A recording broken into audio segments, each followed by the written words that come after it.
लखीमपुर खीरी में किसानों पे जुल्म हुआ। राहुल गांधी, प्रियंका गांधी और दो चीफ मिनिस्टर्स को लेके वहाँ पहुँच गए। अगरतला में नहीं, लखीमपुर में, लेकिन अगरतला में नहीं गए। स्वागत है आपका मिलत टाइम्स में। मैं हूं आपके साथ नैयर आजम। अभी हम मौजूद है इंडिया इस्लामिक कल्चरल सेंट्रल में, जहां पर एक प्रोग्राम आयोजित की गई थी जिसका नाम था मुसलमान, हिंदू धर्म और हिंदुस्तानियत। जैसा कि नाम से ही पता चल रहा है कि इसमें हिंदू और मुसलमान दो धर्मों को मिलाने की बात की जा रही होगी। तो आइए फिर भी जानने की कोशिश करते हैं अख्तरुल वासे साहब से, जो पद्मश्री से सम्मानित हो चुके हैं। उनसे जानने की कोशिश करते हैं कि इस प्रोग्राम का मकसद क्या है। सर, सबसे पहले तो बहुत स्वागत है आपका मिलत टाइम्स में। बहुत शुक्रिया आपका। सर, इस प्रोग्राम का मकसद क्या है? सर देखिए, मकसद ये है कि जो दूरियां पैदा होती हैं किसी समाज के अंदर, वो पैदा होती हैं लाइल्मी की वजह से। जब हम नहीं जानते चीज़ों को तो हम भ्रम भ्रांति का शिकार होते हैं।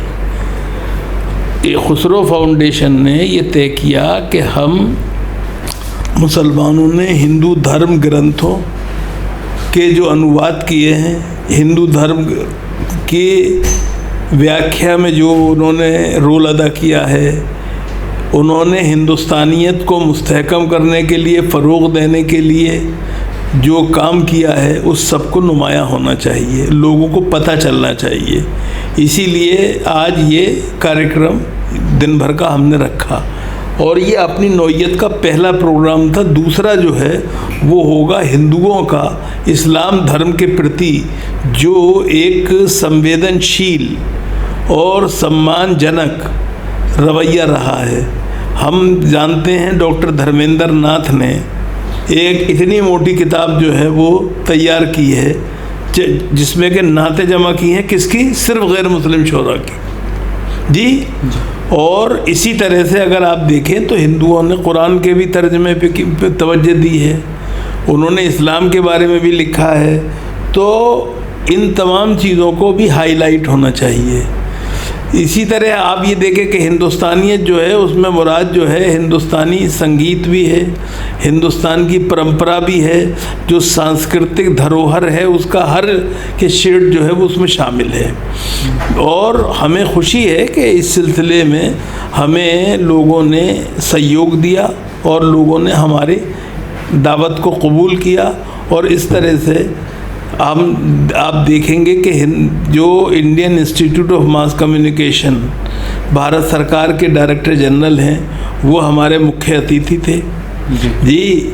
जो अजय चौधरी साहब हैं IPS, आजकल एडिशनल डायरेक्टर जनरल पुलिस हैं मिज़ोरम के, वो उन्होंने अध्यक्षता की जी। इसके अलावा जो शमीम तारिक साहब मशहूर सहाफ़ी और कालम निगार हैं, उन्होंने की नोट एड्रेस पेश किया।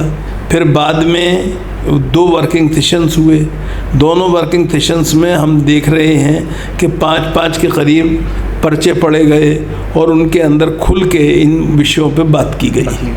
सर, आज़ादी के 75 साल हो गए। हम लोग अमृत महोत्सव हाल ही में मनाए हैं और 75 साल पहले हिंदुस्तानियत की बात हो रही थी और 75 साल बाद आज इन दो धर्मों के बीच में, खासतौर से हिंदू और मुसलमानों के बीच में क्या हायरार्की पैदा हुई, क्या दूरी पैदा हुई, जिसकी वजह से आज फिर से हमें हिंदुस्तानियत की बात करनी पड़ रही है? देखिए, ऐसा है कि हिंदुस्तानियत अपनी जगह है, वो कहीं जाने वाली नहीं है।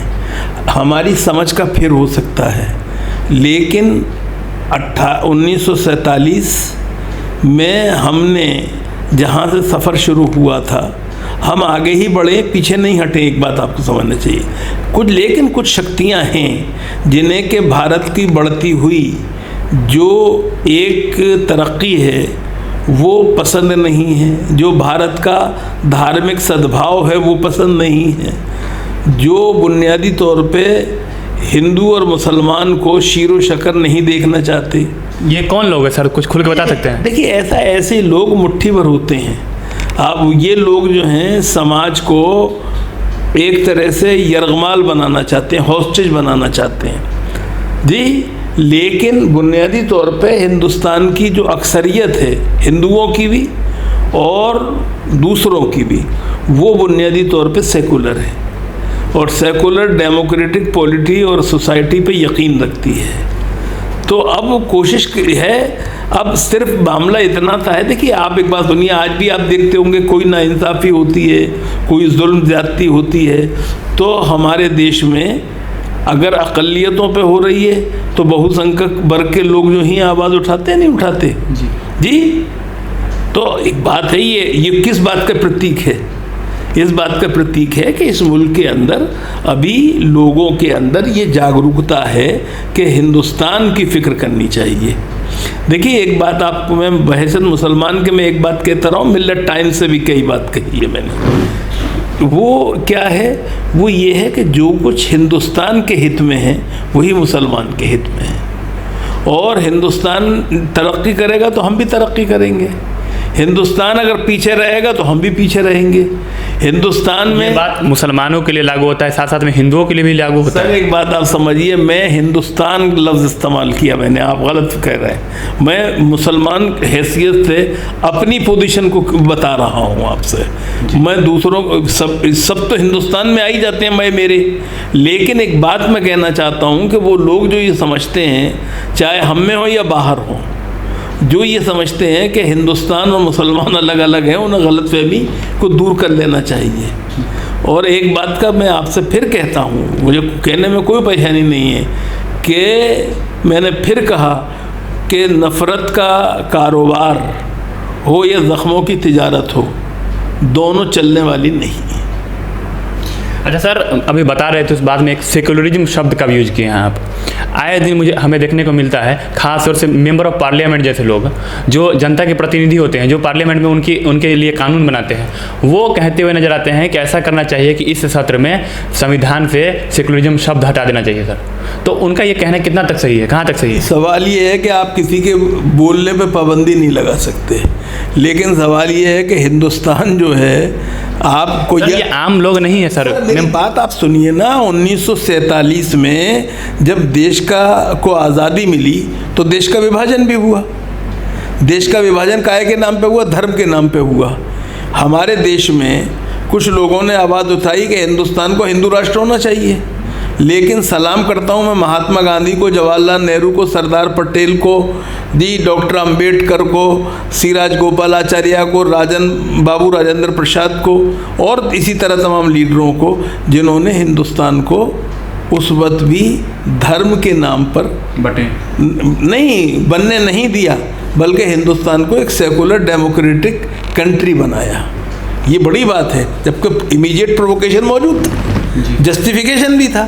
भाई आप सवाल ये है कि इस्लाम के नाम पर पाकिस्तान बना था, नहीं बना था जी। तो हिंदुस्तान भी, लेकिन हमारे लीडरों ने ऐसा नहीं होने दिया। तो याद रखिए, जब उस वक्त नहीं हुआ तो आज भी इतनी आसानी से नहीं हो जाएगा। आवाज़ उठाने का सबको हक़ है, अपने उठा ले जो जिसको आवाज़ उठानी है, लेकिन सवाल ये है कि ये मुल्क जो है इसके अंदर यूनिटी इन डाइवर्सिटी है, ये किसी एक रंग में नहीं रंगा जा सकता है, इसका ख्याल रखना चाहिए। सर कुछ लोग कह रहे हैं कि 2014 के बाद जब से नरेंद्र मोदी सत्ता में आए हैं तब से देश के माहौल बदले हैं, खास तौर से अल्पसंख्यकों पर, और अल्पसंख्यकों में खास तौर से मुसलमानों पर जुल्म बढ़े हैं सर। इस बात से कितना इत्तेफाक रखते हैं आप? देखिए ऐसा है कि ये बात आप पूरे मुल्क के ऊपर लागू नहीं कर सकते। बिहार में नीतीश कुमार चाहे किसी के साथ रहे हो, उन्होंने कोई ज़्यादती नहीं होने दी, कोशिश की उन्होंने। तमिलनाडु में अगर आप देखें, केरला में आप देखें या नहीं, उड़ीसा में आप देखें, बंगाल में आप देखें, तो पूरे मुल्क के बारे में ये बात कह देना जो है वो मेरा ख्याल है सही नहीं है।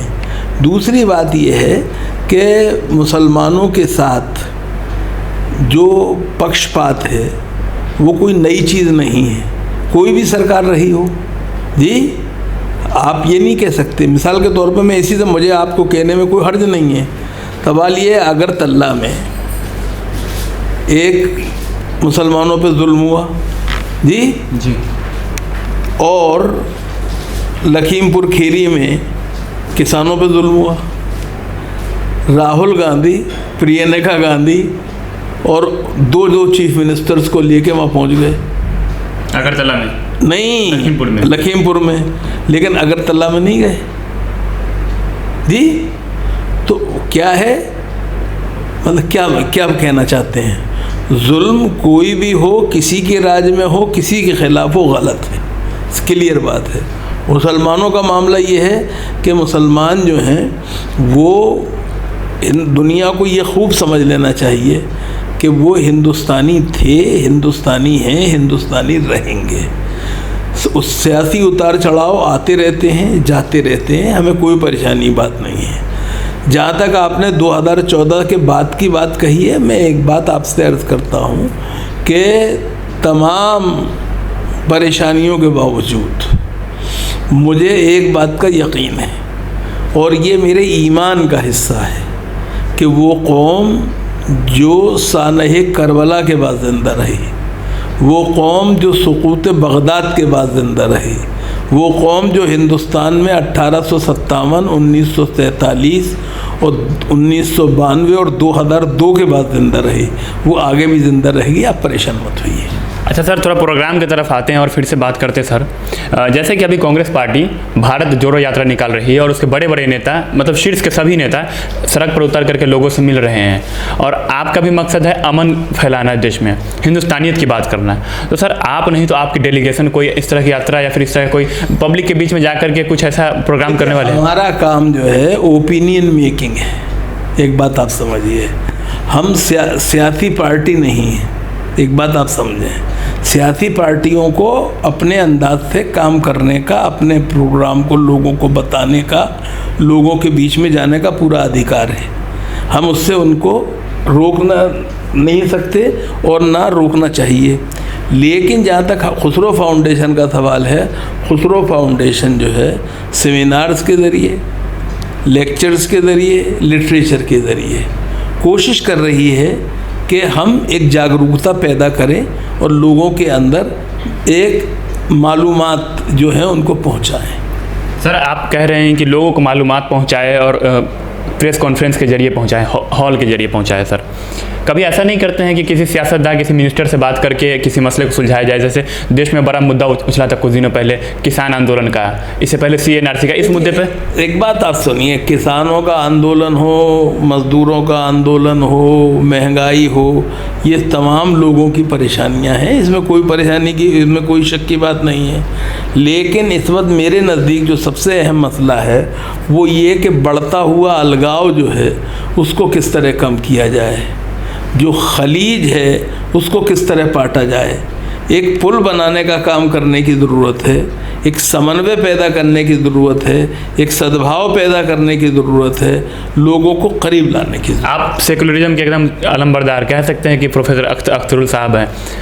नहीं, देखिए सेकुलरिज्म जो है बुनियादी तौर पे, माफ़ कीजिएगा, मेरे नज़दीक वो नहीं है जो कि मगरिब से आया है। मेरा सेकुलरिज्म जो है वो हिंदुस्तानी परंपरा और इस्लामी परंपरा पे निहित है। वो क्या है, लकुम दीनकुम वलिय दीन, मतलब आपको अपना दिन मुबारक और मुझे मेरा दिन मुबारक। दूसरे ला इकराह फिद्दीन जी। तीसरी बात जो है वो ये कि सर्वधर्म संभाव, ये तमाम चीज़ें जो हैं ये मुझे सेकुलरिज्म की तारीफ़ हिंदुस्तानी और इस्लामी तनाजुर में सही लगती हैं, और मुझे इसलिए सेकुलरिज्म के लफ्ज़ से मुझे कोई चिढ़ नहीं है जी।